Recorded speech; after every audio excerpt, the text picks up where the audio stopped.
Three, two, one.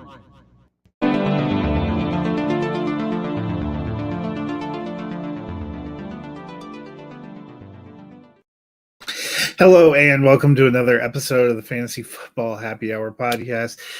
Last couple of episodes, I looked at some potential free agents. What would happen?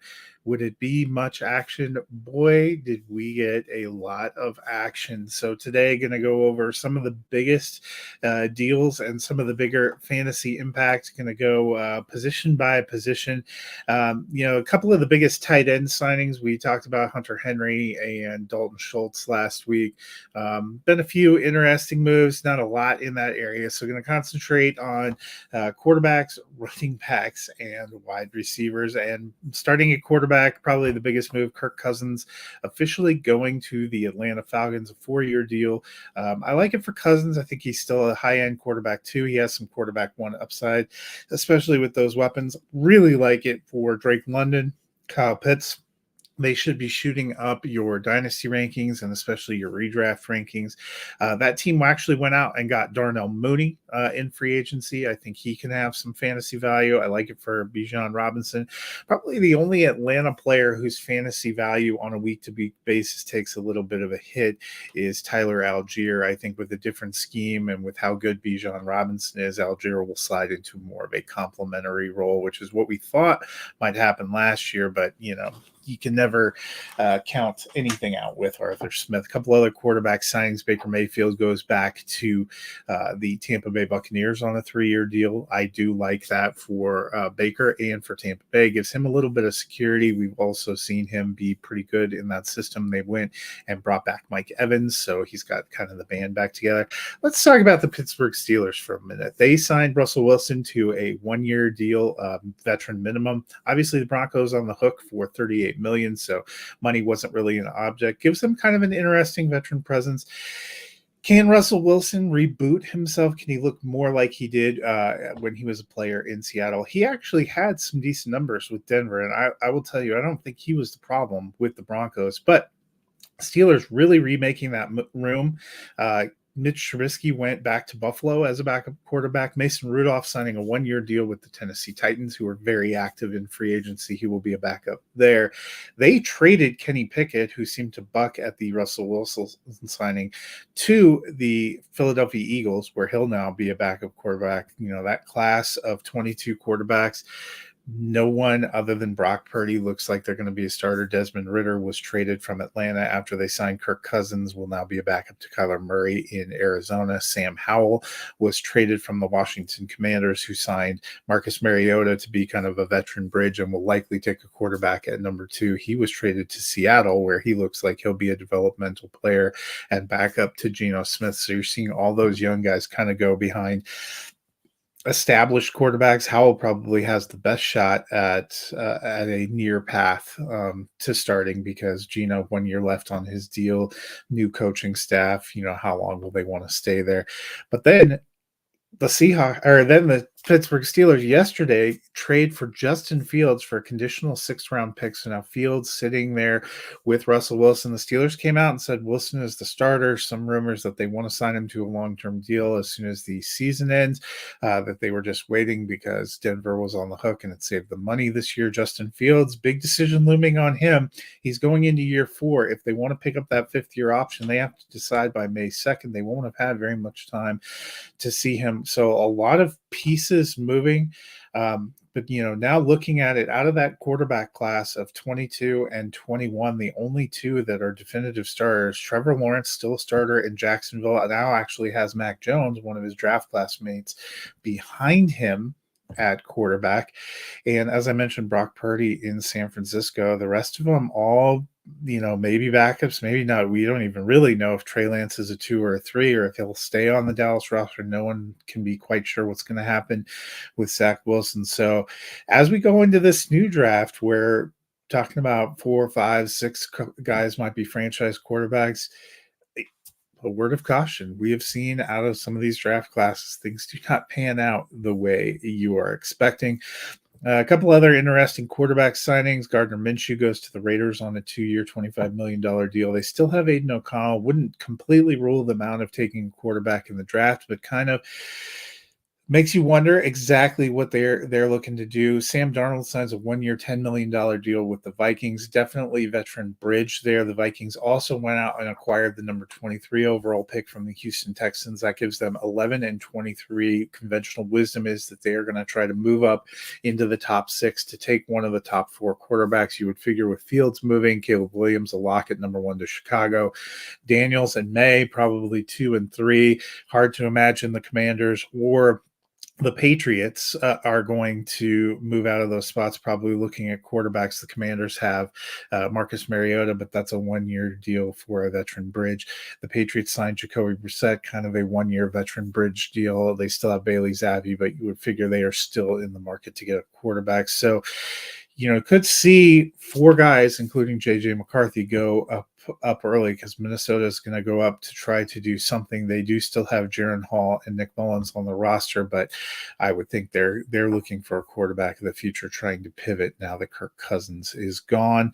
So that's a look at some of the quarterback moves. Another interesting one, Drew Lock went to the Giants on a 1-year deal, some competition to get him.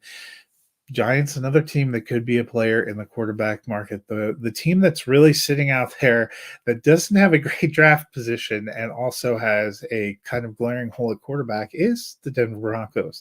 They have Jarrett Stidham on the roster. They still have Ben DiNucci. They're sitting at number 12, do not have a second-round pick, also have some salary cap woes. With the Vikings getting trade fuel to go up, could Denver just sit where they are? Are they looking at Bo Nix? A lot of questions that are going to be answered in the next month. Well, that's hot stove on the quarterback market. And let me tell you, not a rich draft class for running backs, but the free agent class for running backs was pretty rich, and we saw some big movements. Saquon Barkley, one of the biggest dominoes, going to the Philadelphia Eagles from the New York Giants, a 3-year, $37.5 million deal. And I'm going to tell you, I like that quite a bit for Saquon. He was running back 8 last year behind a porous Giants offensive line in a middling offense. I think he is still a wide running back 1, especially Dynasty. And I like that. Sadly for the Eagles, I think that's going to be big for them. Another guy that moved on in a great place is Derrick Henry, who signed a 2-year deal with the Baltimore Ravens. Now, if we're talking about Dynasty, I still have him kind of in the RB2 range. It's a 2-year deal, but he's getting older. This is really the time to kind of acquire a player like that if you're making a real title push. But if you have him and you're not looking like a contender, try to deal him to a contender, because I think he has RB1 upside in that Baltimore offense for the next couple of years. But then I wouldn't be surprised if that kind of ends up being it for him. Another big one that started a chain of moves was Josh Jacobs signing a 4-year deal with the Green Bay Packers. I like that for him too. I think he has RB1 potential there.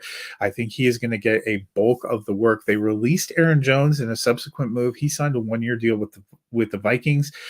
For dynasty purposes, I would have him as an RB3 because that 1-year deal doesn't give a ton of security. Hard to know. He's been injured at times, some risk. But I do think he has upside if he's healthy in that Vikings offense, depending on what they're able to do at quarterback. The Packers also are bringing back A.J. Dillon. It's a very low money, non-guaranteed deal. Seems like he's going to certainly be a backup. I don't think that affects Josh Jacobs. I have Josh Jacobs up there in the RB1 range. For A.J. Dillon, I think this probably is a sign that he does not have much dynasty value at all. A couple of other big moves. The Cincinnati Bengals signed Zach Moss to a 2-year deal. They're going to pair him, it looks like, with Chase Brown. I like both those guys kind of in the RB3 range. In a subsequent move, they traded Joe Mixon to the Houston Texans, and he subsequently signed a 3-year extension. I thought that was a great fit and also a great sign with that move. I have him in a solid RB2 range. I think he has RB1 upside in terms of production. I think that's a great fit in a great offense, a young offense. The Texans were looking to do some things. They tried to get in on Saquon. They couldn't get it done, but I think Mixon ends up being a pretty decent fit for them.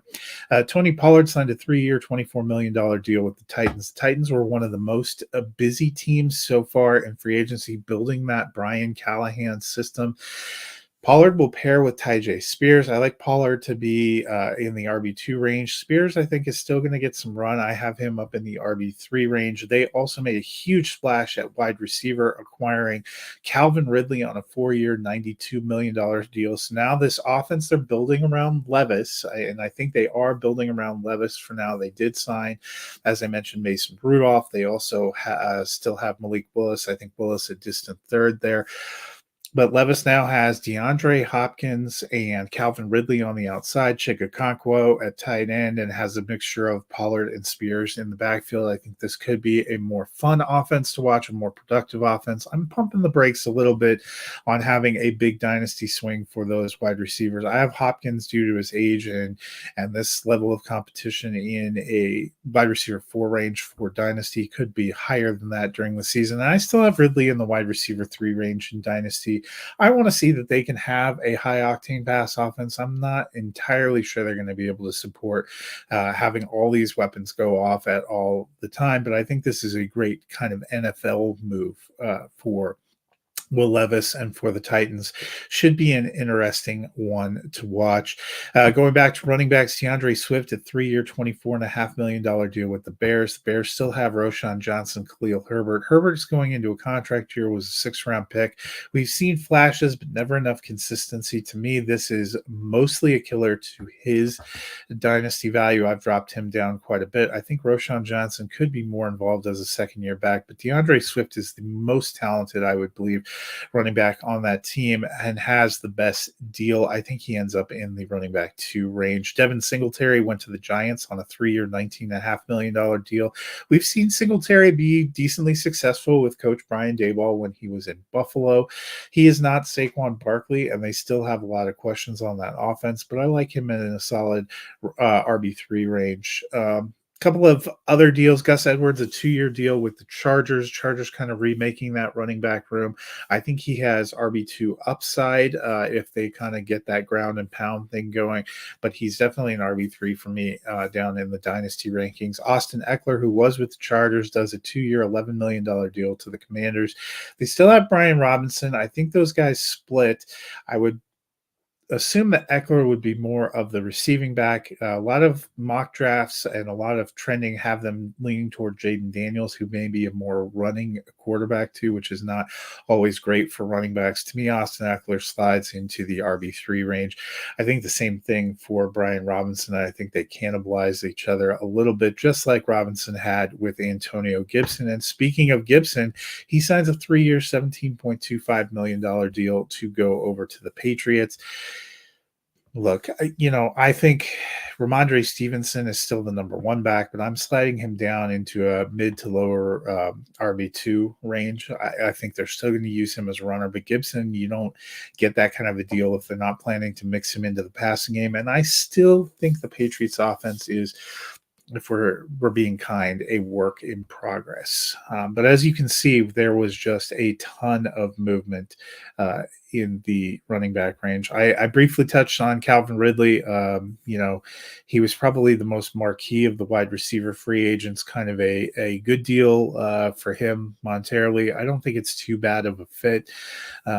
Should be kind of interesting there. I do think it somewhat kills the value of Treylon Burks because Burks wasn't doing much when he was by himself, and now he's got DeAndre Hopkins and Calvin Ridley and Tony Pollard. They're taking targets to, I guess, semi-replace the Calvin Ridley production. The Jaguars signed Gabe Davis to a 3-year, $50 million deal. I still have Gabe Davis down there kind of in wide receiver 5 range for me, and maybe I'm too low, but he is the ultimate kind of boom-bust guy, and I don't see that changing a lot. We had a lack of consistency with Ridley. I still think Ridley is a better target. I would not be surprised if the Jaguars go and acquire a receiver in the draft, because right now they have Kirk, they have Davis, they have Zay Jones, they have Parker Washington. Evan Ingram's probably the most consistent receiver there. I will still like Kirk and Ingram the best, and I think the rest of them will be tough week-to-week starts. Michael Pittman signs a 3-year, $71.5 million deal, was on a franchise tag. Nice that they got that done. He's still a wide receiver 1 for me, and I think still a great target for Anthony Richardson. A couple of receivers that had some interesting weeks. T. Higgins has that franchise tag, has asked to be traded.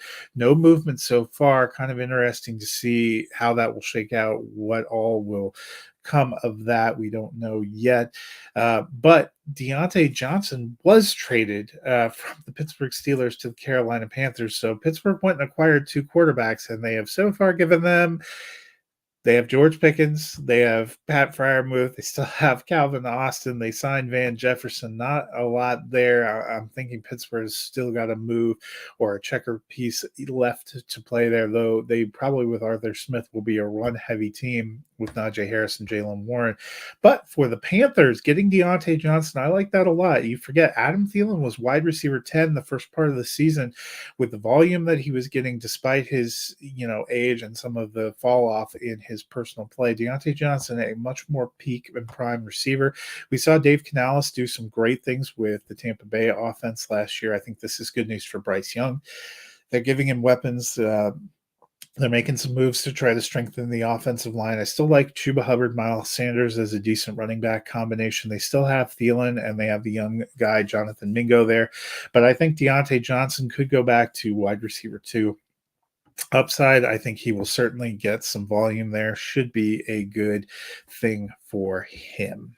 A couple of other receiver moves of note. Keenan Allen was traded from the Chargers to the Bears. That sets up to give Caleb Williams a pretty good receiving core of Keenan Allen, DJ Moore, and Cole Kmet there in Chicago. Be interesting to see what they can do. The Chargers also released Mike Williams, so I think that puts the Chargers squarely in some kind of receiver market in the draft, because now they, it's also a good chance for Quentin Johnson going into year 2 to maybe take a step up.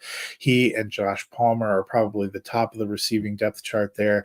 They have a couple of tight ends led by Will Dissly, but that feels more like kind of a blocking run scheme kind of setup. I think they will get some kind of elite pass catcher for Justin Herbert, but definitely a little bit of a concern as they're remaking that passing group there. Curtis Samuel signed a 3-year, $30 million deal with Buffalo. I think this just effectively kills my thought that Khalil Shakir might be in for a bigger breakout year. I feel like they do some of the similar things.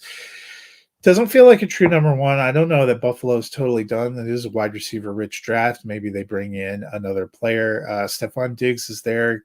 Still seems a little bit upset, a little back and forth with that team. So we will see how that all shakes out. I like Samuel. He's done some good things. I thought he was he was more consistent than Jahan Dotson when he was in Washington. Could have a little bit of sneaky fantasy upside. We will see about that.